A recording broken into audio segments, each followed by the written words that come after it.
1680, and the witches are after your butter. So what are you gonna do about it? That's right, there are witches and they're coming for your butter. If you lived in the countryside, you were busy all the time. You had to make sure that your milk didn't go sour, that you kept bees, that you salted pork, and you made candles. You were so busy you didn't have a lot of time to worry about the witch next door who might sour your milk or mess with your butter. So what do? How do you protect yourself from witchcraft if it's the 17th century? And conversely, if you are a witch in the 17th century, how do you protect yourself from the weird nutters next door who think you're obsessed with their butter? You might think you do something simple like lock the doors, but no. There's much more interesting things you can do to protect yourself.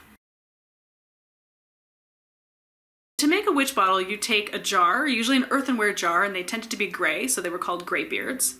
And you fill it with bent pins, with threads and knots and sulfur and brimstone, anything that confuses the eye of the spell. And you also fill it with pee.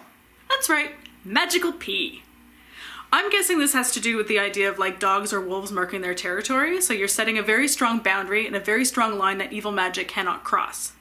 But they also thought if you took that witch bottle and you peed in it and then you boiled it, it would attack the bladder of the witch.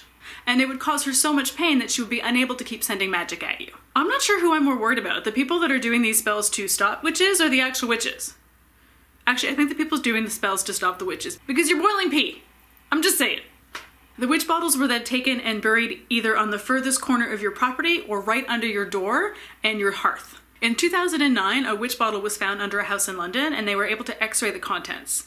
And it contained 12 iron nails, 8 brass pins, hair, 10 fingernail clippings, a heart made out of leather pierced with a bent pin, and of course, pee. Because nothing says I'm safe and my butter is safe like pee in a jar. You could hide boots in the walls of your house or under the floorboards and under your hearth.